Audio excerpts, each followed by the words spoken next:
ተሰበሰቡና የኢትዮጵያ ብሔራዊ ቋንቋ ምን ይሁን ሲባል አይ አሁን ባለው ሁኔታ ምንም አይነት የብሔራዊ ቋንቋ አያስፈልገንም አሉ።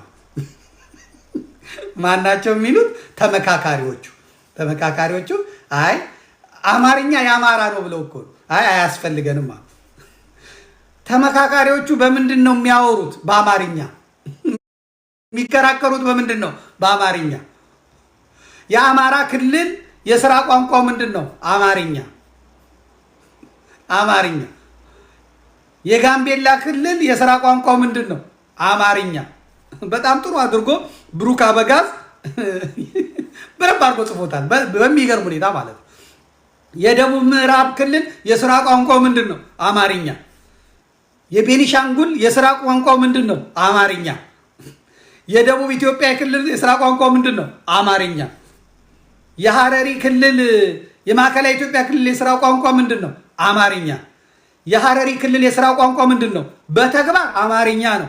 በወረቀት ግን አደሬና ኦሮምኛ አማርኛ ነው። የድሬዳዋ የከተማ አስተዳደር የሥራ ቋንቋ ምንድን ነው? አማርኛ።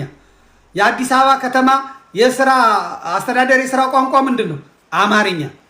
የፌዴራል ተቋማት የሥራ ቋንቋ ምንድን ነው? አማርኛ። የፌዴሬሽን ምክር ቤት የሥራ ቋንቋ ምንድን ነው? አማርኛ። የሕዝብ ተወካዮች ምክር ቤት የሥራ ቋንቋ ምንድን ነው? አማርኛ። የምክክር ኮሚሽኑ የሥራ ቋንቋ ምንድን ነው? ጉባኤው የሚካሄደው በአማርኛ። የብልጽግና ጽሕፈት ቤትና ምክር ቤቶች ስብሰባ የሚያደርጉት በምንድን ነው? በአማርኛ። ሌላው ቀርቶ ቲፒኤልኤፍ እና ኦነግ የሚነጋገሩት የሚግባቡት በምንድን ነው? በአማርኛ። ጃዋር መሐመድ የሚለው በምንድን ነው? በአማርኛ። በቀለ ገርባ መጽሐፉን የጻፈው በምንድን ነው? በአማርኛ። ሌንጮ ባቲ መጽሐፉን የጻፈው በምንድን ነው? በአማርኛ።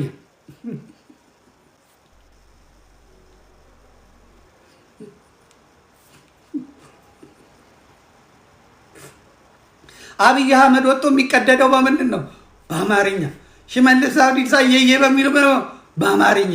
አዳነች አበቤ ወጣ እናንተ ኢትዮጵያ ትግሬ ስትፈልግ ተገንጠል የምትለው በምንድን ነው? በአማርኛ። ከዛስ አማርኛ የብሔራዊ ቋንቋ አይሆንም። አቤት ጥላቻ!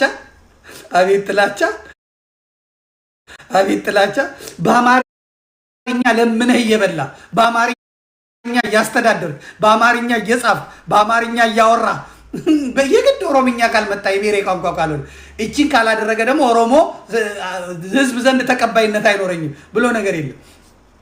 እነ ጃዋር ተቀባይነት ያገኙት አማርኛ አቀላጥፈው ስለሚናገሩ ነው። እነ ለማ መገርሳ ሌሎቹም ስላሉ ነው። ለምን በኦሮምኛ አታወሩ? ማን ከለከላችሁ? ማን ይስማችሁ? ህዝብ እንዲያዳምጣችሁ። ህዝብ አማርኛ ቀለል ያለ ነው። አማርኛ መንፈስ ነው። አማርኛ አግባቢ ነው። በአማርኛ ቢዘፈን፣ በአማርኛ ቢለቀስ፣ በአማርኛ ቢለመን ያረካል። በእውነት ስለ መድኃኒዓለም እንድሜ እባክህ ያራራል። ራሱ ለዛው ራሱ ደስ ይላል። አማርኛ የአማራ ስለሆነ አይደለም። የአማራ ስለሆነ ቋንቋ በግድ አይደለም። ቋንቋ በፍቅር ነው። የምታቀርበው አማርኛ የስነ ጽሁፍ ክምችት አለው። አማርኛ ወረቀት ቆጣቢ ነው። አማርኛ አንድ መጽሐፍ በአማርኛና በኦሮምኛ ያው ቢጻፍ በአማርኛ 100 ገጽ የሆነው በኦሮምኛ 600 ገጽ ነው። የ600 ወረቀት ይባክናል። በኦሮምኛ ደብል ኤ ደብል ኦ ደብል አይ ደብል ኮንኮላታ ለማለት በአማርኛ አጭር ነው። በኦሮምኛ ሲ ኦ ኦ ኤል ኤል ኤል ኤ ታ ታ ታ ታ አብሎ ብለ የዛሬ 20 ዓመት የፈጠርከው በአማርኛ 4 ፊደል ነው። በቃ ኮንኮላታ አለቀ።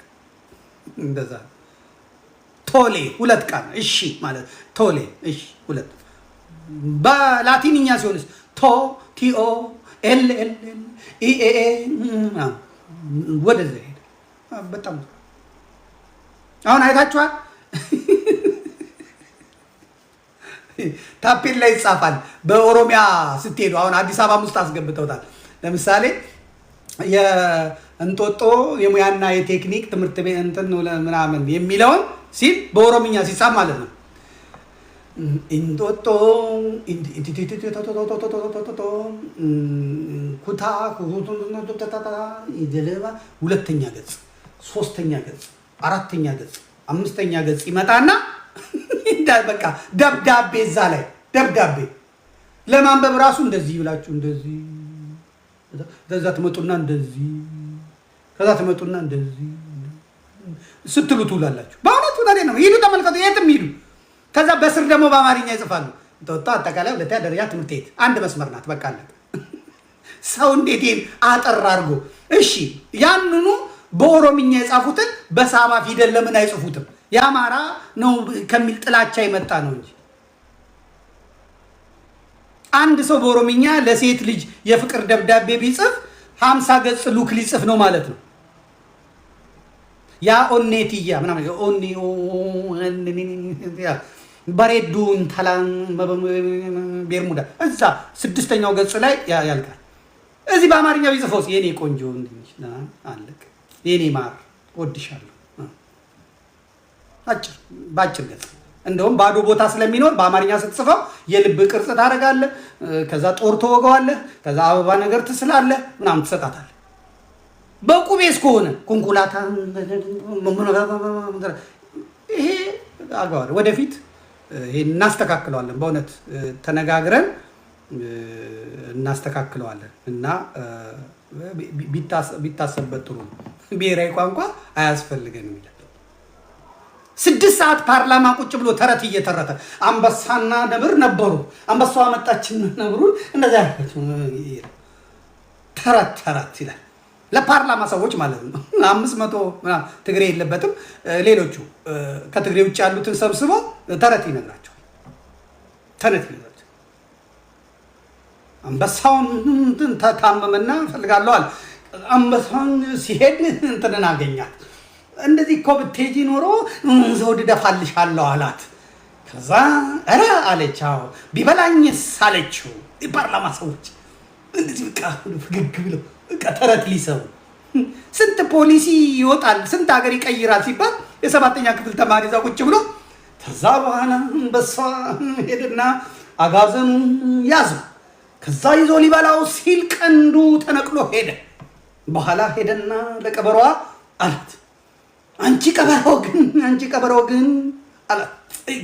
ከሙከጡሪ የመጣው ተወካይ እብሎ ከአምቦ የመጣው ተወካይ እብሎ ከደብረ ማርቆስ የመጣው አቤት ብሎ በቃ ታዛቢዎች ደግሞ ጳጳሳ ሺኩት እንደዚህ ብሎ ከዛ በኋላ ልታስበይኝ ነበረ እኔን ልታስበይኝ ነበረ የማምልጬ የመጣው ውስጥ እንደሱ እኮ አይደለም። አንበሳው ዘውድ ማለት ጠፍቶት አክሊሉን ነው የሚለው እሱ ዘውድ ነው። አብይ ለሁለተኛው እንትን ስትል ዘውድ ነው የሚባለው። እሺ ኮፍያ አይባልም እና ወይም አክሊል እዛ እንደዚህ ሊያረግልሽ ብሎ እንትን አላት። ቀንዱ እንዳይዝብሽ ብሎ ነው እንዴ አለች። ሂጂ አሁን ስትላት ሄደና ሲሄድ መጣና አንበሳው ጭራውን ይዞት በጥሶ አመለጠው።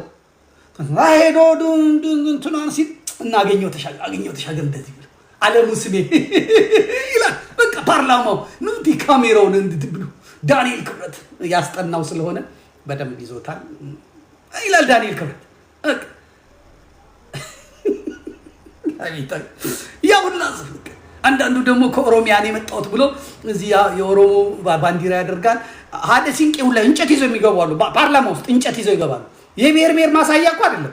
እዛ ፖሊስ የሚወጣበት እንጨት ይዞ ይገባል። እንደዚህ ይዞ እንጨት ዱላ ይዞ ገብቶ ቁጭ ደቅ ዶክተር አሸብሪ የጥርስ ክሊኒኩ ደቅ ብርጽ ብሎ ላይ ሰማል።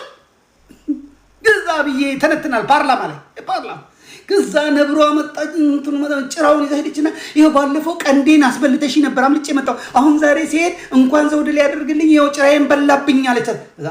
እንደሱ አይደለም እኮ ዙፋኑ ላይ ስትቀመጪ እንትን እንዳይልብሽ ብሎ ነው። ስለዚህ የክፋት አይደለም ነው እንዴ አለችና ስትሄድ እንቃረገና በላት።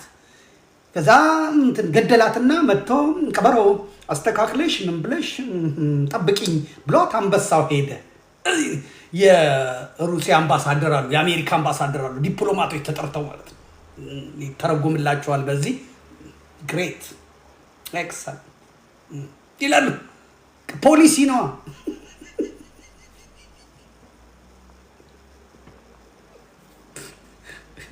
ውሃ እየጠጣሁ ውሃ እየጠጣሁ ነው ይሄንን የምናወራው። ከዛ ፖሊስ ይተነተናል አልኩ። በቃ የኦሮሞ ሊቅ ሀገር እየመራ ነው። ሀገር እየመራ በቃ ፖሊስ ይተነተናል። ከዛ በኋላ ቀበሮ መጣች ይላል። ቀበሮ እየበለጠ እንትኑን በላች ይላል፣ ልቡን በላችው። ከዛ አንበሳ መጣና ሲያይ ይገርማችኋል፣ የታል ልቡ አላት። ከዛ በኋላ ቀበሮ ጌታዬ ልብማ ቢኖራት ኖሮ መቼ እኔን ስላትሰማ ነበር አለችው። እና እናንተም እንትን እንዳትሉ ተረቴን መልሱ ዳቦ አብሱ ይባርለው። ማስታወሻ ደግሞ የሚይዛለን ማስታወሻ ካሜራ ይዟል፣ ይጽፋል። ቀበሮ ቀንዷ ተቆረጠ፣ ካሜራ ይዟል።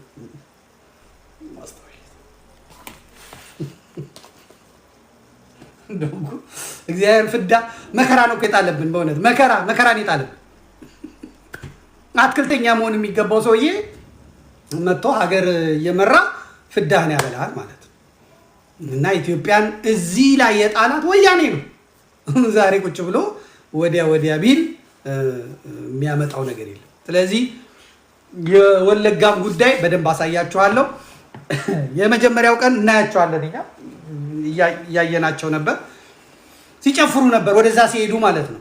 ሌንጨኮ ምናምን ሲሉ በሙሉ ስክሪንሻት አድርገን ዳውንሎድ አድርገን አውርደን ጨረስን። የኔ ቲም አለ፣ የወለጋ ቲም አለ፣ ራሱን የቻለ ኔትወርኩን የሚፈልግ እንትኖቹን አክቲቪስቶቹን የሚፈልግ የኪራሙ ወረዳን ቮይስ ምናምን የሚለውን በአጠቃላይ የሚይዙ አሉ። እኔ ተኝቼ የሚሰሩ አሉ። እነሱ ጨምቀው ይልኩልኛል፣ የእነሱን አወጣዋለሁ። ከዛ ሲቀጠቀጡ ደግሞ ሲሉ ደግሞ አለ። ትላንትና እሪ ጀግና ኦሮሞ ሌንጨኬ ሲሉ የነበሩት ቅመስ ሲባል ደግሞ ወዮ ሲል የምንሰማቸዋሉ ማለት ነው። እና በወለጋ ከዚህ በኋላ